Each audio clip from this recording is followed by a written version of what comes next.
sometimes certainly parenting can be challenging. This next organization provides services through adolescent skill building, mentoring, and parent coaching. Recently, Bill spoke with the co-founder of Quadrant Family Services. Here's that conversation. Established in January of 2016, Quadrant Family Services provides co-parenting, mentoring, educational groups, and meditation to help preserve the family unit. They strive to provide a high standard of services. Here to talk about their virtual parent education program is co-founder and parent coach Arthur A.J. Johnson. We welcome him back to Virginia this morning. It's been a while, but good to see you again, sir. Thank you, sir. Glad to be back. So I remember from years ago when we talked, and you talked about the job of a parent is like the job of the mother bird, to train these things to get out of the nest and be self-sufficient on their own. And there's a lot, that's kind of simplified things, but that is the message, and there's a lot that goes into that. Yes, it is. The number one job of a parent really is to take care of themselves. Self-care, which is mind, body, spirit, and finances. A lot of times we put other priorities there, but our main job is for self-care. And then our second job is to teach our children values and standards. Teach them what love means, what acceptance, accountability, respect, responsibility. So if we, prioritize it that way, it's a lot easier. I mean, I'm a father of 6 children, and I just believe in keeping things simple. If you keep things simple with 6, you're ahead of the track there, buddy. well, I had to get good at taking care of myself, and then I had to teach them what they needed to learn. Yep. Yeah, absolutely. And they will teach you. They will tell you what they need to learn by their behaviors. Well, but you got to be attuned to that, don't you? I mean, we used to say kids were acting out, and that was a bad thing. But it actually is the way they communicate what they need, isn't it? Yes, sir. Behaviors is a language of a child that says, I need attention and I need to be taught. So when you see a behavior, they're communicating to you that they need attention. And we have to look at their fear, their stress, and their trauma that they've been experienced, and then we figure out what we need to teach them. What are the values that we need to teach them? Yes, you're going to hold them accountable for what they do, but that is not the priority. The priority is, what do I need to teach my child so that they can be productive citizens? So you go back to your base concept there of take care of yourself. Taking care of yourself means making sure that these small people grow up to be good, big people, isn't it? Yes, but taking care of yourself means your mind, your body, your spirit, and your finances. Because look at it this way: if you're a stressed out parent, then you don't see the stress in other people. You see people as a threat. Even in your children, you see the threat, because stress causes confused, distorted thinking, disrupts short-term memory, changes your breathing pattern, and shuts down your autoimmune system.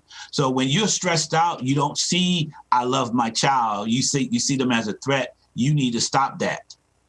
But what I'm saying is, as a parent, when I see behaviors, I'm saying, what do I need to teach my children? Or what do I need to learn so that I can teach my children?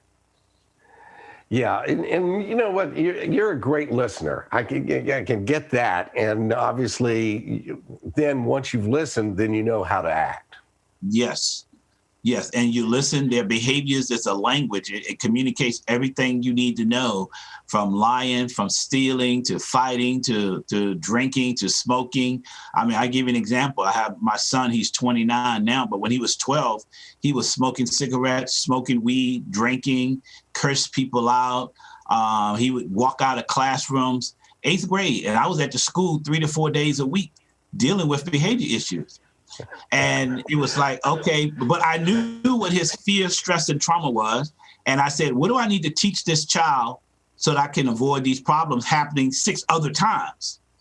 I wasn't just looking at his behaviors, I'm looking at the other 5. So I taught him leadership. I focused on leadership. I introduced him to leaders. I explained what a leader was versus a follower. And he got the concept of leadership, and he just stopped doing all those things. So, you were able to channel his energy into something positive. Yes. All of that energy, all of that acting out, as we said, Yeah. was sending a very clear message that something's missing here. He needed attention. He needed attention. That's why I say children behaviors say, I need attention and I need to be taught. So I had to figure out what lessons he needed to learn of integrity and trust and honor, respect, just leadership skills. And those skills helped him to determine the types of people he hung around, the friends he had in his life and everything. And that turned it around. It made a huge difference. Yes, it did. It ended up going into the Army military police officer. Shocked everybody. But probably not you. Well, probably not you. You saw it coming. You knew he had it in him. I knew he had it in him, most definitely. But, he didn't know he had it in him. So, we did the best we could. Each person is different, and every parent will tell you each kid needs different attention and different needs and all of that. And you have to be constantly adjusting, don't you? Yes, you do. But what I always say to a lot of it is same soup, but a different bowl.